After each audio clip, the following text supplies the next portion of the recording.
A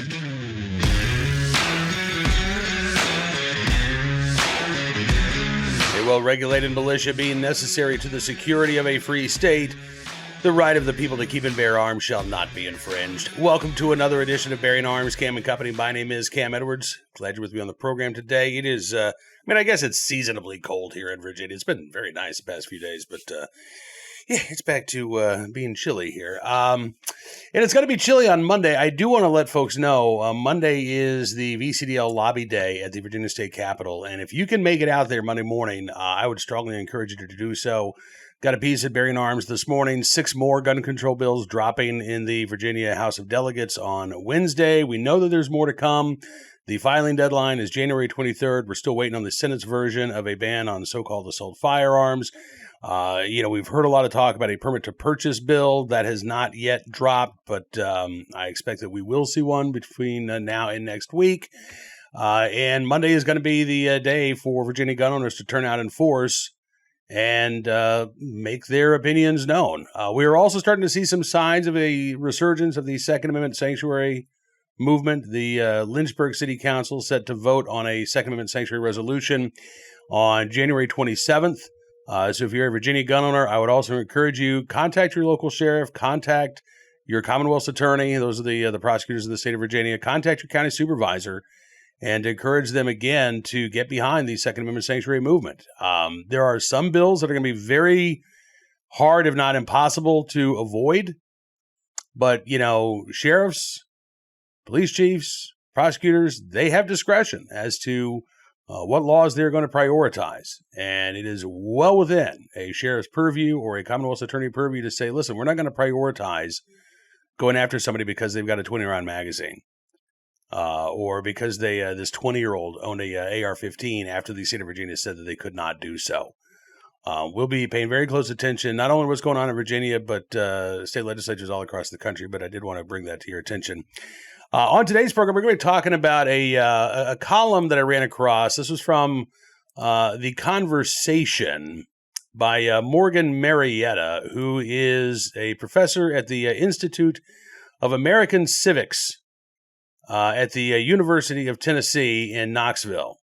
And Professor Marietta says that, in his opinion, the Supreme Court is likely to reject limits on concealed carry, but uphold bans on gun possession by drug users. Talking about the 2 cases pending before the Supreme Court. Hopefully we get at least one more cert grant this term, but as of right now, Wolford versus Lopez. Oral argument is actually going to take place in Wolford coming up next week, as a matter of fact, January 20th. So that'll be next Tuesday. And then in early March, we will have oral arguments in U.S. versus Hamani. That is the case dealing with Section 922G3, the ban on possession of firearms by unlawful users of drugs. Wolford versus Lopez, as we talked about, that's a challenge to Hawaii's vampire rule, right? The rule that bans concealed carry on all private property by default, unless you get explicit permission by the property owner. Just like vampires have to be invited in, concealed carry holders have to be invited in Hawaii as well. I half agree with Professor Marietta about what the Supreme Court is going to do with these 2 cases. When it comes to Wolford versus Lopez, Marietta says that he believes that the Republican-appointed majority in the Supreme Court is likely to conclude that Hawaii's law and the Ninth Circuit's opinion upholding Hawaii's default ban is a, quote, misunderstanding of Justice Thomas's method described in Bruin. As he writes, the standard that the court has set is not to find any 1 or 2 similar laws that were not struck down as unconstitutional, but the standard is to demonstrate a clear pattern of a recognized form of accepted regulation. If the law existed only for a short period of time in a limited geographical area or for reasons that we would now see as unacceptable, this does not demonstrate a tradition of legitimate legal limitation. And the Ninth Circuit upheld Hawaii's law based on 2 statutes in history.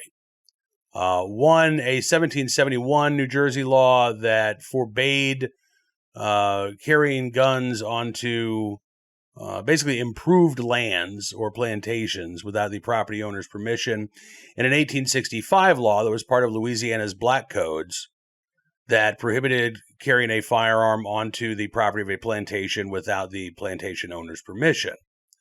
In fact, the Ninth Circuit called those dead ringers to Hawaii's law that says you can't lawfully carry a firearm onto any private property without the property owner's permission, even though clearly those are not dead ringers, right? Neither the New Jersey law nor the Louisiana law was so broad as to encompass all private property.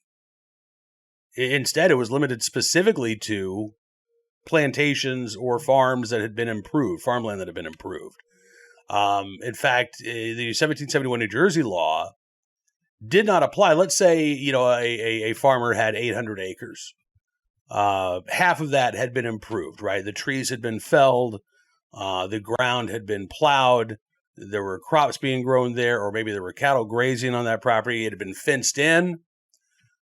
You couldn't carry a firearm onto that part of the farm without the property owner's permission. But the other 400 acres that were still in its natural state, the law didn't say you couldn't carry a gun there. You were free to carry a firearm onto that property, even without the property owner's permission. And again, the 1865 law was limited solely to plantations in Louisiana. It said nothing about businesses, said nothing about private homes in New Orleans or Baton Rouge. It was limited, again, specifically and explicitly to plantations. As Marietta says, the advocates for the plaintiff argue that the New Jersey law was intended to deal with the problem of hunters using private land without permission. They say it did not apply to businesses open to the public. The Louisiana law was designed to keep firearms out of the hands of freed slaves, not intended to be forced against whites, but had the clear intent to restrict the civil rights of freedmen. And the plaintiffs argued it is wrong to cite an openly racist post-Civil War regulation as justification for contemporary law. Marietta says the court's likely to agree. The majority of the court, he says, will likely rule that these laws are exceptions and not a legitimate pattern of historical regulation. He notes that Neil Katyal, who is the litigator who is representing Hawaii in this case, describes those objections as, quote, fly-specking, like nitpicking small details. But Marietta says the historical analogies have clear flaws, and if the majority follows the doctrine laid out in Bruin and Rahimi over the past few years, the court will strike down the Hawaii law. But he believes that the court will uphold Section 922G3, the ban on possession of firearms by, quote, unlawful users of drugs. He says that history does not seem to be on Hamani's side. While illicit drugs, he writes, such as cocaine or heroin, were largely unknown at the time of the nation's founding, drunkenness was common and alcohol consumption was dramatic. Rightfully so. I mean, honestly, when drinking alcohol was probably safer than drinking water for many folks, yes, it was not uncommon to start your day with a mug of hard cider, to finish it off with a glass of Madeira, or maybe more than one glass. Anyway, he says an amicus brief submitted for the case by a group of historians that focus on the colonial era argues that at the founding, alcohol consumption, unlike drug use, was commonplace, and the founders were aware of the risk that alcohol could pose a lapse in judgment. More importantly, Marietta writes, the historians argue that, quote, numerous laws disarmed those under the influence, recognizing that alcohol, which impedes judgment and self-control, is a dangerous combination with guns. Marietta says these laws also apply to habitual drunkards, the mentally ill, and others determined to be dangerous to the public. And it is true that you can find colonial-era laws and laws around the time of the ratification of the Second Amendment that ban the possession of firearms while under the influence. The Fifth Circuit Court of Appeals actually acknowledged that in its opinion, but said that is where the historic tradition stops.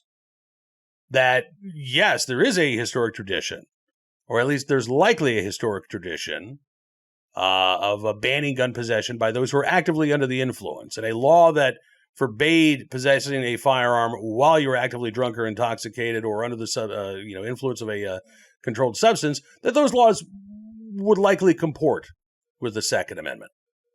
But the Fifth Circuit said that laws that disarm all users of intoxicating substances, regardless of whether or not they're lawful, those laws don't have any sort of connection to the national tradition of gun ownership. Marietta says, given the conservative leanings of the current court, it seems likely that the majority will find these historical laws on alcohol and guns to be close enough in purpose and method to uphold the federal law on guns and drugs. Here's where I disagree with Marietta. And again, this is a conservative court. I can understand why he might draw that conclusion. But, and I've noted this, I don't know, it's probably been a few weeks, maybe a month or so ago.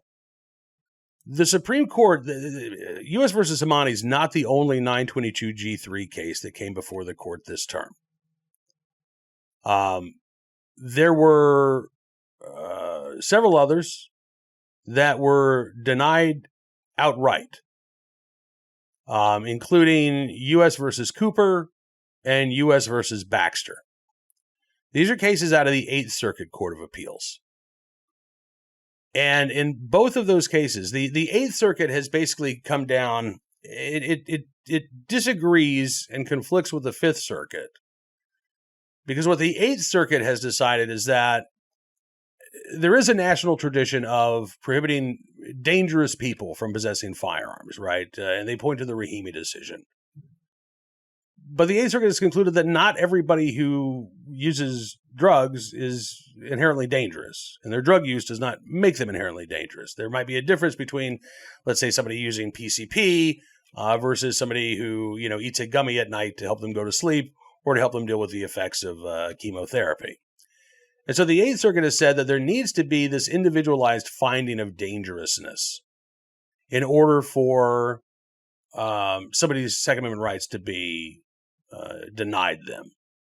And in U.S. versus Cooper and U.S. versus Baxter, these were both Eighth Circuit cases. One of these cases, and by the way, while these cases were on appeal to the Supreme Court, the Eighth Circuit had remanded these cases back to the district court, told the judges there, go see if this individual is dangerous. In one of these cases, the judge determined that yes, the defendant did pose a danger. The defendant's drug use and gun possession did pose a danger. There were, I believe, photos of the individual possessing a firearm while using drugs. But in the other case, the judge decided that no, this individual does not pose a danger, does not pose a threat to themselves or others, simply because of their drug use, and tossed out the charge. Now, the government appealed in both Cooper and Baxter. And the Supreme Court could have held on to these cases. They didn't have to grant cert or deny. They could have just simply held on to them and said, after we resolve Hamani, we'll remand these cases back down to the lower courts for further review. They didn't do that. They let the Eighth Circuit decisions stand, even though in one of these cases that meant that somebody who had been convicted under 922G3 saw that conviction tossed out. So I'm not Nostradamus. I can't predict with certainty what the Supreme Court is going to do, but it seems likely to me that a majority of the court is at least leaning towards adopting some semblance of the Eighth Circuit's framework, which would, I think, go hand in hand with what they said in Rahimi, that again, if somebody is found by a court to be dangerous, that they can be disarmed temporarily, right? In Rahimi, this was a domestic violence restraining order. The Trump administration, Solicitor General D. John Sauer has argued with Hamani that it is the 922G3 is in fact a inherently temporary deprivation. If you are no longer an unlawful user of drugs, which Sauer defines as a habitual user of drugs. So if you're no longer habitually using drugs, well, then you're not a prohibited person. So in that sense, with the Trump administration agreeing that this is a temporary deprivation of somebody's Second Amendment rights, again, under Rahimi, there would need to be that judicial determination of dangerousness. So I don't think that the Supreme Court is going to throw out 922G3 in its entirety. I don't think this is even a facial challenge to 922G3. I think this is an as-applied challenge brought by Ali Daniel Hamani. And I think it is actually likely that the court will uphold 922G3, but place some conditions on its enforcement. That the law is facially valid, but as it applies to individual defendants, there needs to be, again, a particularized or individualized finding of dangerousness, which, again, is broadly what the Eighth Circuit has said. The Third Circuit has a very similar rationale in place, slightly different than the Eighth Circuit, but still involving that finding of dangerousness. I don't think that the court is going to adopt the Fifth Circuit's point of view that the only laws that are likely valid are those that prohibit firearm possession while actively intoxicated. I would agree with Professor Marietta in that regard. But I don't think that this is going to be just a 100% win for the Trump administration in terms of how 922G3 is enforced at the moment. That's my prediction anyway. You could call that a half win for gun owners. I think, frankly, it is largely what is dictated by Rahimi. I think the Supreme Court would have to go out of its way to ignore what it wrote in Rahimi in order to conclude that 922G3 is always going to be applicable to every unlawful user of drugs, especially when you consider that 40 states have now passed medical marijuana laws. 26 states have legalized marijuana recreationally. It's a sticky issue for the justices, no doubt. But I think because of both the facts on the ground, because of their previous jurisprudence in cases like Rahimi and Bruin, I think the court's going to have to take a pretty narrow approach here, and I think there are going to prove to be some exceptions to 922G3 when the Hamani decision comes down, which will probably be, sometime in June. I expect that Hamani and Wolford will both probably be among the last cases to be decided by the court this term. So we should be waiting for a few months before those decisions come out.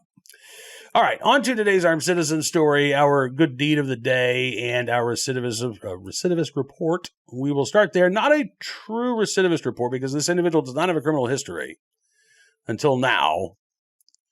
But it is, to me anyway, one of those sentences that just leaves you scratching your head. So here's the headline. Gridley man, this is in California, Gridley man given 2 years of probation for racially motivated shooting over the objection of the Butte County District Attorney's Office. Now, I don't want to get into a debate about, hate crimes and whether or not things can be especially bad because of the motive. Personally, I happen to think that a crime is a crime. If you shoot somebody because they're of the color of their skin, or you shoot somebody because you want the stuff that they have, that's equally bad. That's just my point of view. But in this particular case, 40-year-old Elvis Lee Ellison was convicted of a racially motivated shooting into his black neighbor's home in May of last year, and could have been sentenced up to 10 years in prison for shooting into this home. But instead, a Butte County judge said that he intended to honor a plea bargain that he had made with Ellison in November of 2025, which releases Ellison to probation, 2 years probation. Now, if he violates the terms of his probation, he could be subject to that 10-year prison sentence, but we know how this works in practice, right? Rarely is somebody subject to the entire term of that potential prison sentence if they violate the terms of their probation. Oftentimes, they get a slap on the wrist, their probation's extended. And so I think it is fair to say that at this point, Mr. Ellison has received nothing more than 2 years probation for shooting into his neighbor's home. Butte County DA Mike Ramsey said his office was strongly opposed to the plea bargain, said that he hoped that the California Probation Department's review would lead to a recommendation for a prison term due to the crime's severity, And in fact, the probation department did recommend the maximum 10-year prison sentence. Prosecutors agreed with that recommendation, urged the judge to reconsider his plea bargain, but the judge said no. He cited Ellison's lack of prior criminal convictions as a reason for releasing him to probation. Conditions of his probation include a ban on alcohol possession, mandatory anger management courses, 40 hours of community service with the Salvation Army, and a whopping $370 fine. He was also ordered to stay away from the victims for 10 years. According to the prosecutor, the victims expressed concerns for their safety, said they planned to relocate out of the area because they were concerned for their safety. The DA said that he and his office were shocked and disappointed by the judge's decision, saying, quote, there was a notable uptick in hate crimes last year. We take these crimes very seriously to demonstrate that they'll not be tolerated in our community. The judge's decision today undermined that effort. Again, I don't think the motivation matters here. If somebody shot into my home, for whatever reason, intentionally shot into my home, no matter their motivation, and they walked away with 2 years probation, oh, I'd be torqued. Absolutely. I would call that an injustice. Let's say that Mr. Ellison did not mean to cause anybody any harm. Let's say he just meant to scare somebody. When you're shooting into an occupied home, you don't know what you're going to hit. Thankfully, nobody was injured in this case. But again, I'm kind of astounded that 2 years probation for shooting into an occupied dwelling. I mean, it's California, so I guess I shouldn't be surprised. But yeah. Anyway, that's why that is today's deal of the day, I guess. All right, on to today's armed citizen story from St. Louis, where 2 people were dead after a shooting in North St. Louis. Police say that the suspect who first fired a gun was shot in self-defense by another individual. This happened around noon in St. Louis's West End neighborhood. A man in his 30s, another man in his 40s, both fatally shot, according to the St. Louis Metropolitan Police Department. Preliminary findings by the police suggested the 2 men were related. They had an argument inside an apartment, which led to the man in his 40s allegedly shooting the man in his 30s. And there was another individual inside that apartment who then drew a gun, fired at the man in his 40s in self-defense, according to police. That individual questioned, but no arrest made at that point. So the man in his 40s, who again had just shot his relative, then ran out of the apartment, collapsed in a nearby field. He was taken to a local hospital, but he later passed away from his injuries. Police haven't said what kind of disagreement led up to the shooting. They haven't said if the armed citizen who acted in self-defense was related to the other 2 individuals. So we still don't know a whole lot about this case, but again, a tragic situation that could have been even worse, unfortunately, were it not for the actions of that armed citizen. And finally today, our good deed of the day. In the right place at the right time, willing and able to do the right thing. A good Samaritan in North Carolina who came to the aid of a woman whose car caught on fire in Forsyth County. This was, I believe, just a couple of days ago. Kevin Brooks is the Good Samaritan's name. He was going to help his wife with a flat tire when he saw the car in front of him swerve on the road to avoid hitting a deer and ended up going off the road and hitting a tree instead. Brooks said he didn't think twice. He jumped out of his vehicle, ran over to the car, helped get the driver out. Moments later, he said the car was engulfed in flames. Kevin Brooks said she was pretty much ambulatory and able to do everything and walk. He said, I just helped her stay steady, get her to my vehicle, get her out of the way of danger. He said that she was shaken up, but grateful for his help. He said she was slightly stunned and dazed, looked like she was trying to get her whereabouts back together. But he says she wasn't hurt, as far as I could tell, too bad, which is good. I mean, if you've ever been in a car accident, yeah, even if you're not uninjured, or even if you are uninjured, it can still be very shocking, and you can be disoriented. I was driving back actually from the NRA annual meeting last year and got into an accident in South Carolina. And, 1 minute I'm driving down the road, and the next minute, boom, airbags deployed. I've got a voice coming out through my rear view mirror asking me if I'm okay. And yeah, it was, it took me a few seconds to figure out what the heck was going on.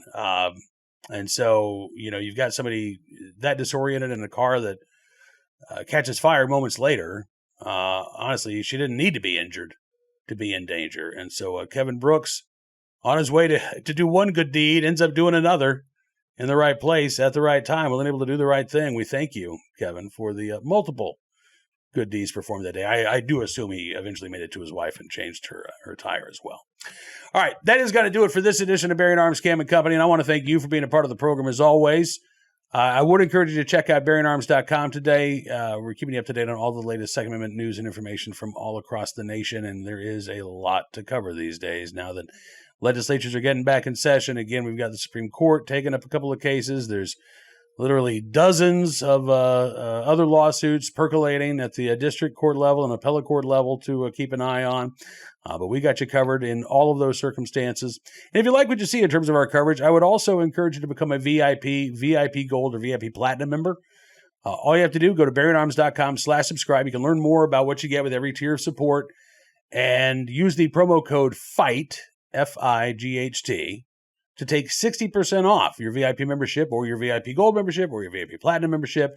That promo code FIGHT is good for 60% off whatever tier of support you choose. And no matter which tier you choose, I want to thank you for supporting the independent pro-Second Amendment journalism that we're doing at Bearing Arms, because it does make a difference. It does have an impact. So thank you again. Have a great rest of your week and a wonderful weekend as well. We'll see you back here on Monday. Until then, be well, be safe, and be free.